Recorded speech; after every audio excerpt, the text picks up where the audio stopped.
Tuan-tuan dan puan-puan, dengan ini kami berikan kepada anda timbalan Presiden Keadilan, Saudara Rafizi Ramli.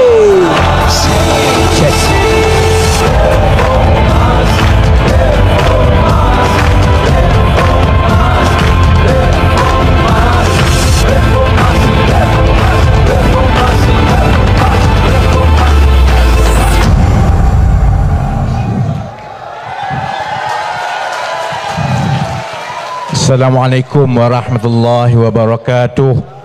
Selamat malam, Tachahau. Waalaikumsalam. Alhamdulillahirabbil alamin.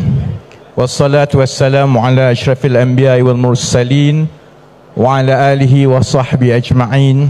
Rabbi shrah li sadri wa yassir li amri wahlul 'uqdatam min lisani yafqahu qawli. Saudara pengerusi majlis, Saudara Anwar Ibrahim, Presiden Keadilan, sahabat-sahabat pimpinan, saudara-saudari yang buang tabiat datang malam ini. Kita sekarang berada di tempat yang saya selalu shopping sebelah ni kan. Sebab tu saya nak sebut dekat Amir. Saya duduk Bukit Antarabangsa, mengundi di Ampang. Kalau kita ada calon yang jadi wakil rakyat tu Azmin Ali ataupun Zuraida Kamarudin sekali lagi, aku terpaksa pindah rumah. Jadi pastikan insya-Allah kali ini untuk orang-orang Taman Melawati, Bukit Antarabangsa, orang Ampang, kita akan pastikan calon kita adalah jauh lebih baik dan lebih ikhlas daripada yang kita ada sebelum ini. Kebelakangan ini 3-4 tahun, macam-macam orang kata pasal parti keadilan. Orang kata parti lompat lah, orang kata parti lemah lah. Kalau kat Twitter, kadang-kadang saya sabar lah kan, tapi kadang-kadang aku tak boleh sabar je. Orang kata kita kalau masuk bertanding pilihan raya, kita ada weakest link, parti yang paling lemah. Seolah-olah segala yang berlaku daripada 98, kemudian kebangkitan 2008, kemudian kita menang 2018, seolah-olah itu semua kita menumpang orang lain, saudara-saudari. Saya tahu kawan-kawan yang baca yang lama kadang-kadang sakit hati. Tapi percaya juga bahawa cara kita dalam keadilan mudah saja. Orang boleh hentam, orang boleh maki, orang boleh pelekeh kita. Jawapan kita ialah macam ini malam ini, saudara-saudari. Kita tunjukkan bahawa orang lain boleh sembang, kita masuk pilihan raya dengan cukup yakin. Saban hari daripada 2-3 bulan yang lepas, kita telah tunjukkan kita boleh bina kekuatan kita satu minggu ke satu minggu ke satu minggu. Malam ini di Taman Melawati, InsyaAllah hari Khamis ini kita ke Kuala Pilah. Cuma saya nak beritahu MB Negeri Sembilan, tolong tengok sikit sebab Negeri Sembilan memang dah jam sekarang. Saya baru balik daripada Negeri Sembilan, mana-mana jam. Kalau daripada Seremban nak pergi Kuala Pilah, kalau tak buat apa-apa, kalau kami semua turun, memang tak bergerak nanti. Kita nak tunjukkan saudara-saudari bahawa kita telah bina momentum yang baik. Orang Selangor boleh tengok, orang Lembah Kelang boleh tengok, orang yang berada di luar Kuala Lumpur dan Selangor juga. InsyaAllah kami akan sampai ke setiap negeri bermula minggu ini macam ini, saudara-saudari. Pas sembang, bila kali terakhir saudara-saudari tengok PAS berani buat ceramah besar? Bila, saudara-saudari? Dia dah jadi kerajaan, dia pun dah terikut-ikut dengan bersatu dengan UMNO. Dia sekarang guna kerajaan. Kalau nak buat program, nak berkempen, dia akan kerah segala jentera kerajaan untuk turun. Sebab kalau dia nak buat macam kita malam ini, dengan hanya air liur, kita tak bayar orang datang untuk dengar, saudara-saudari, saya yakin PAS pun sekarang tak berani nak buat ceramah besar macam dengan kita masa zaman 2008-2013 dahulu.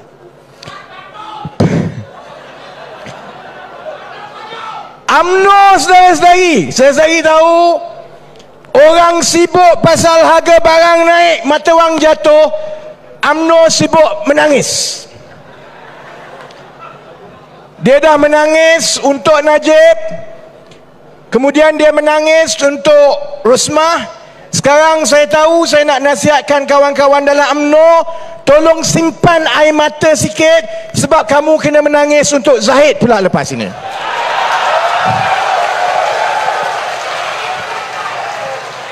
Orang sibuk pasal banjir. Sebab tu saya pun nak sebut dan ingatkan kepada kita, memang betul kita kena bersedia untuk menghadapi pilihan raya. Memang betul. Tapi jangan kita lupakan bahawa seluruh negara sekarang berhadapan dengan kemungkinan bencana yang paling teruk. Ratus ribu akan jadi mangsa lepas ini. Dalam tempoh 2-3 minggu daripada sekarang, insya-Allah keadilan akan kerahkan segala kekuatan jentera kita, bukan sahaja untuk masuk pilihan raya, tetapi untuk bersedia membantu mangsa-mangsa banjir menjelang musim tengkujuh ini. Kalau UMNO betul-betul fikirkan pasal rakyat, saudara-saudari, orang sibuk pasal banjir, rumah nak tenggelam.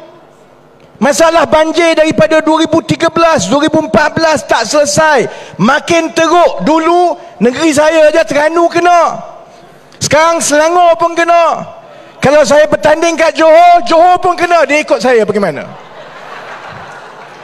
Banjir tak selesai-selesai sampai sekarang. Sepatutnya kalau kita jadi kerajaan yang bertanggungjawab, kalau Datuk Seri Anwar jadi Perdana Menteri, saya akan beritahu Datuk Seri Anwar, ini bukan masa untuk kita berpolitik. Ini masa untuk kita gembeling semua rakyat kita bersedia untuk menghadapi bencana yang paling buruk kita akan hadapi. Saya nak sebut kepada UMNO, ialah UMNO ni dia bukan membaca sangat, kurang membaca lah. Ada sejarah dunia terkini yang mutakhir, bukan lama-lama lah, ini dalam 10-15 tahun lepas. Ahli politik, walau macam mana kamu hebat pun, tapi kalau nampak kamu tidak peduli dengan kebajikan rakyat yang terpaksa berhadapan dengan bencana hebat ni, tak lama lepas tu rakyat akan hukum. Dia bukan berlaku dekat Malaysia saudara-saudari, dia berlaku dekat US dulu. Ingat dulu George W. Bush dulu cukup popular, walaupun kurang cerdik, tapi cukup popular. Sebab lepas ada serangan, perang dan sebagainya, orang semua sokong dia. Dia masuk bertanding 2000, dia menang sikit saja. Dia masuk 2004, dia menang besar. Dia yakin dengan rekod dia itu popular itu, masuk 2008, tambah pula calon daripada Demokrat yang lawan Parti Republikan tahun 2008 itu pula Obama, orang kulit hitam. Dia cukup yakin. Tapi dia lupa, dalam 1 tahun terakhir dia jadi presiden, berlaku taufan dan banjir paling besar di selatan Amerika, banjir ribut Katrina.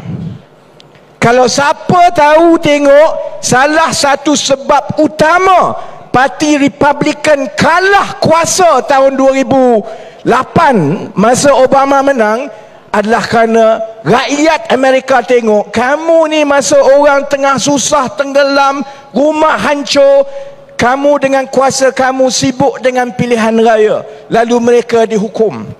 Saya nak beritahu kepada rakyat Malaysia, kepada Datuk Seri Ismail Sabri, kepada orang UMNO, lagi lama kamu ratib nak masuk pilihan raya, lagi dekat kita nak masuk tengkujuh, lagi besar peluang keadilan untuk menang dalam pilihan raya, saudara-saudari. Sebab itu saudara-saudari, malam ini kita tunjukkan Minggu depan kita tunjukkan, minggu lepas itu kita akan tunjukkan. Kalau kamu berani panggil pilihan raya masa banjir, kamu panggil. InsyaAllah kami sumbat kamu semua dalam penjara lepas kami menang.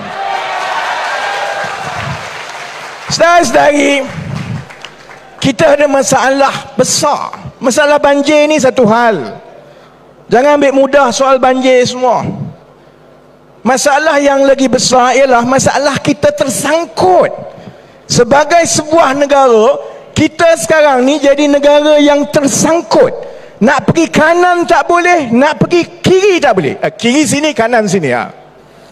Naik atas tak boleh, turun bawah, tiap-tiap hari turun bawah.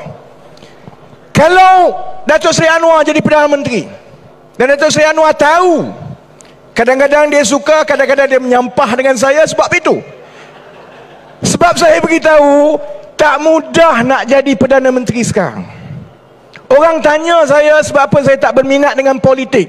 Sebab kerja tu tak mudah. Bercakap mudah. Kalau kamu bagi negara yang dah robek, hancur, tempang, lepas tu kamu bagi kat kami.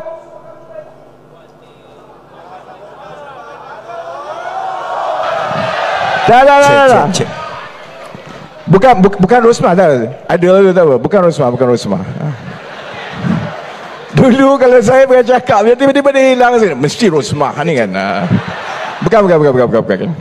Itu betul-betul kesalahan teknikal. Saya sebut kepada Datuk Seri Anwar, dulu saya kurang minat, sekarang pun saya takut. Sebab kita kalau menang akan mewarisi negara yang sebenarnya cukup sakit. Tak mudah. Kalau kita ambil alih syarikat kan, kalau syarikat itu contohnya duit banyak dalam bank, mudah nak buat apa-apa. Kalau kita ambil alih syarikat, contohnya lah, esok orang suruh saya jadi CEO Apple, saya happy lah. Telefon lah aku, semua orang kenal. Kau suruh aku jadi CEO untuk buat kapal 6 biji tu, mampus aku tak nak. Macam mana aku nak siapkan kapal tu? Duit tak ada, semua barang dah kena sakau semua. Kalau kita jadi kerajaan dalam tempoh 3-4 bulan daripada sekarang, kita akan berhadapan dengan keadaan itu sebab kita tersangkut.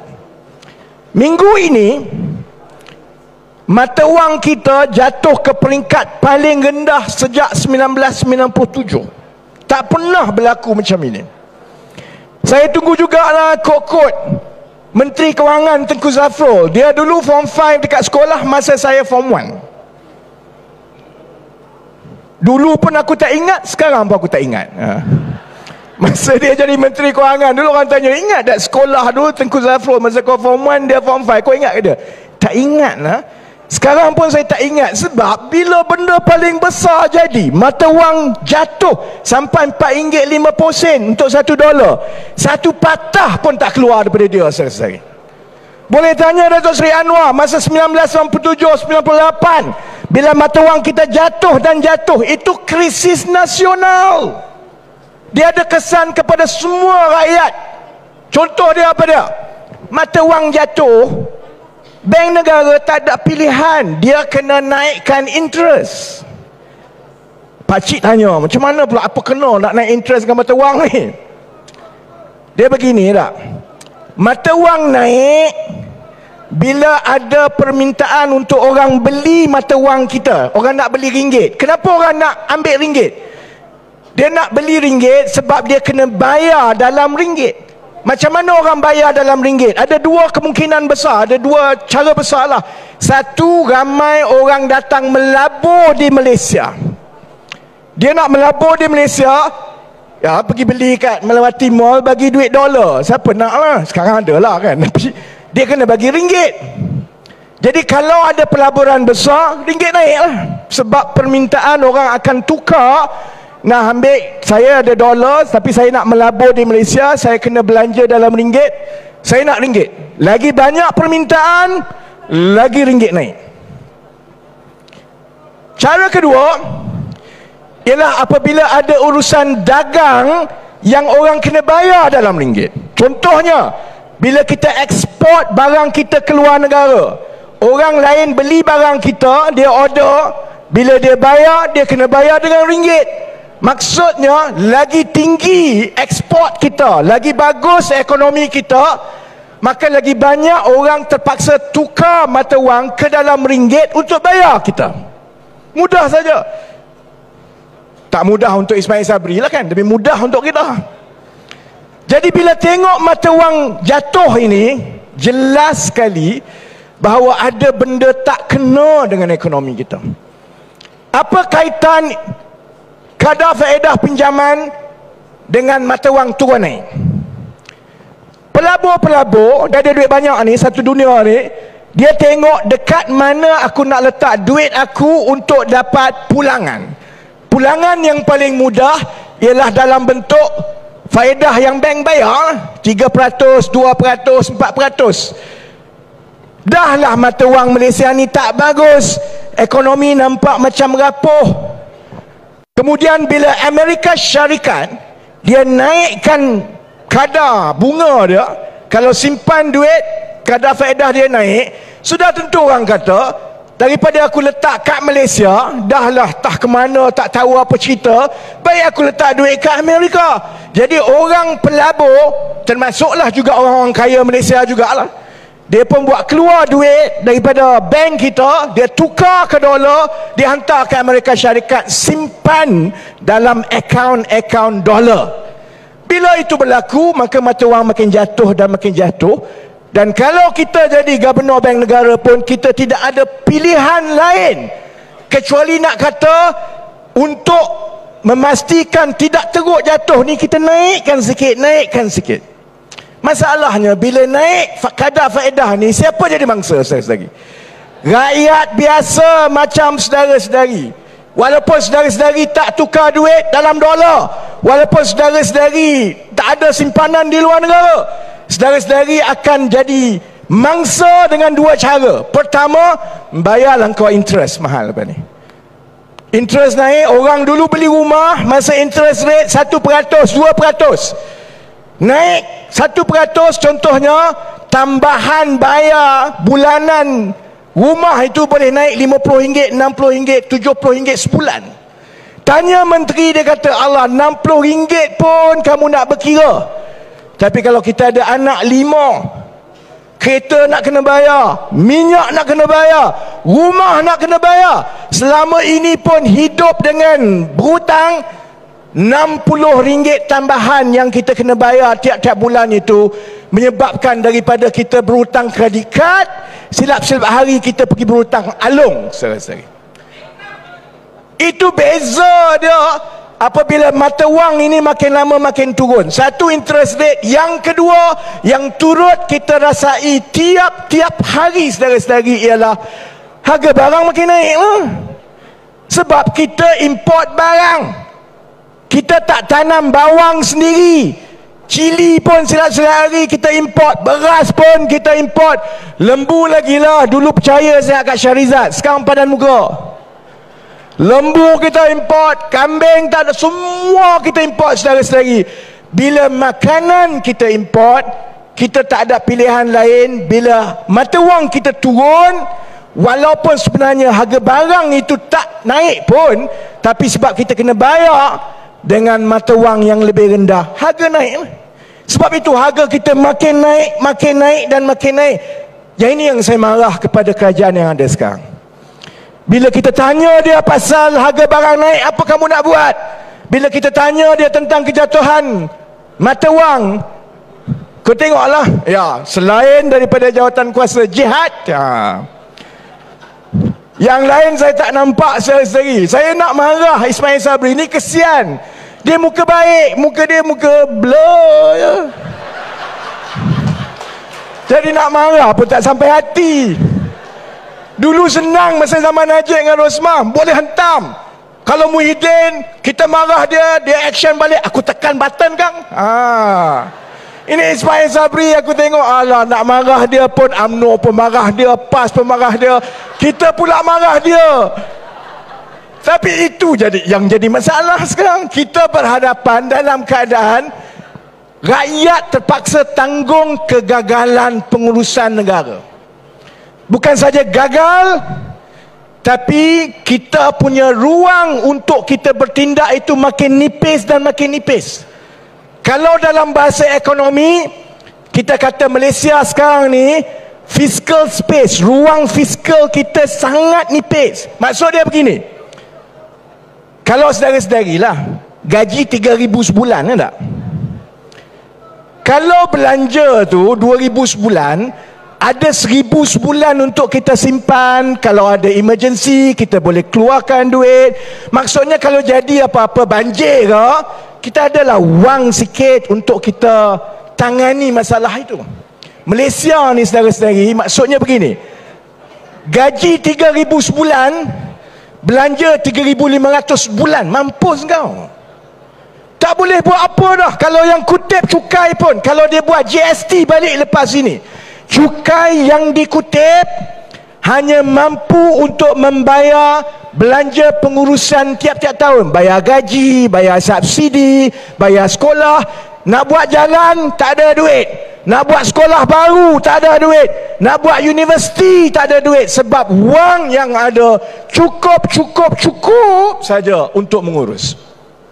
Saya sebut semua ini supaya rakyat tahu, bila nak masuk pilihan raya, walaupun Najib dah ke dalam, Rosmah dah ke dalam, Zaid tak apalah, ke dalam tak ke dalam ikut suka dia lah tak.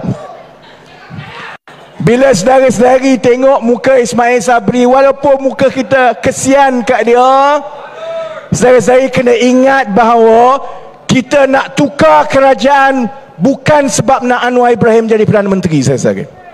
Kita nak tukar kerajaan bukan sebab nak angkat orang kita ni dapat jawatan. Kita nak tukar kerajaan kerana kerosakan ini, kalau kita tak selesaikan sekarang, kita akan wariskan dan masalah itu akan jadi lebih besar dan lebih besar 5-6 tahun akan datang. Kalau contohnya tahun 2011 masuk 2013, Pakatan Harapan, Pakatan Rakyat masa itu menang pilihan raya 2013. Saudara Anwar Ibrahim jadi Perdana Menteri tahun 2013. Saudara-saudari, saya yakin kapal kita paling kurang 3-4 biji dah siap sekarang, saudara-saudari. Bersatu Latif. Latif ni duk sibuk. Bukan bini aku, Jenab bukan bini aku. Tak apalah, cerita bini kau ke tidak, kita masuk mahkamah, kita jawab kat mahkamah. Tak apa. Isu dia begini, kamu dah belanja sampai 7 bilion, baki wang tinggal 2 bilion. Hishamuddin minta lagi 2 bilion, dia kata 11 bilion maksimum. Saya nak tanya saudara-saudari, dan saya akan tanya dalam minggu-minggu akan datang, sampai sekarang kerajaan PAS UMNO Bersatu ni belum jawab.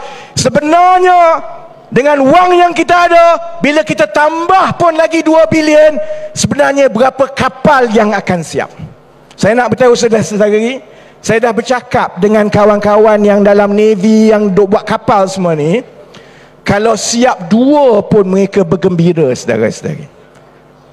Kalau 2 pun dia rasa dah puas hati dah, okey dah tu semua. Masalah kita, orang lain ada 8 kapal, 10 kapal, kita ada 2 kapal.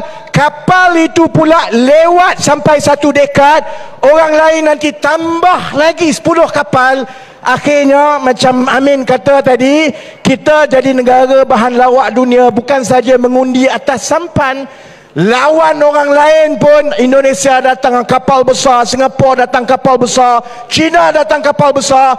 Kita dengan sampan kita, dengan kapas kita, saudara-saudari. Kalau saudara-saudari ada anak-anak yang jadi Navy ni, yang nak pergi berperang, apa perasaan saudara-saudari? Pak mentua saya, orang askar ni, zaman konfrontasi. Tadi dia berkata, beritahu, sekarang ni nak dekat pilihan raya, keluar pengumuman, kerajaan sudah pun selesai membuat kajian untuk membayar imbuhan 1 kali kepada veteran-veteran tentera yang dulu-dulu ni 20-30 tahun. Dia kata, tiap-tiap kali pilihan raya aku dengar Tapi mara dah naik, kaki tangan awam dah naik, menteri dah naik, askar dah lah dulu senjata pun tak ada, kena pandai-pandai sendiri. Sekarang ni dia nak bagi RM200 untuk satu kali dalam 5 tahun pun dia berkira. Sebab duit tak ada. Jadi sebab itu kalau kita tak tukar kali ini, saudara-saudari, kalau kita tak tukar, saya yakin UMNO Barisan Nasional ni akan berkubur dalam tempoh 5-6 tahun daripada sekarang. Yang itu saya yakin, saudara-saudari. Mustahil parti yang sudah begitu rosak begini boleh bina balik kekuatan daripada bawah untuk mendepani cabaran zaman kini. Mustahil. Saya tak bimbang langsung. Datuk Seri Anwar tahu saya kata jangan bimbang. UMNO Barisan Nasional Bersatu PAS ni dia tak boleh melepasi PRU kali ini. PRU yang akan datang dia akan lemah. Masalah kita ialah bila kita menang dan ambil alih, kerajaan yang macam mana yang kita warisi, kerana masalah itu terlalu besar dan terlalu besar. Sebab itu lepas ini saudara Anwar akan ambil pentas. Saya nak tutup begini. Semangat yang baik, teruskan tiap-tiap minggu. Pastikan seberapa ramai turun di setiap kawasan di seluruh Malaysia. Kita turun untuk pilihan raya ini. Boleh ke tidak, saudara-saudari? Dan untuk kawan-kawan dalam UMNO, saya tengok UMNO ni kadang-kadang dia suka ciplak kita punya sekarang. Yang saya paling tak puas hati, dia ciplak lawan tetap lawan. Dia ciplak tak apa. Ciplak tak apa. Orang Mat Saleh kata imitation is the best form of flattery. Tak apa. Nak ciplak tu buatlah betul-betul. Saya tengok dia orang ada masalah sebab dia tak pernah belajar nak jerit lawan tetap lawan macam mana. Saya tengok yang makcik-makcik yang UMNO dekat mahkamah jerit. Saya tengok Azalina jerit. Dia jerit macam mana tu? Lawan tetap lawan. Dia bukan macam itu. Jadi saya nak tutup begini, UMNO nak belajar daripada PKR, keadilan lawan tetap lawan. Cara dia begini. Saya di atas, orang yang jerit, kita akan jerit lawan tetap, yang bawah akan jawab lawan. Boleh? Okey, jadi kita tutup malam ini khas untuk Azalina dan kawan-kawan UMNO macam mana nak jerit lawan tetap lawan. Macam ni. Lawan tetap. Lawan tetap. Lawan tetap. Terima kasih. Assalamualaikum. Nandri Waalaikum.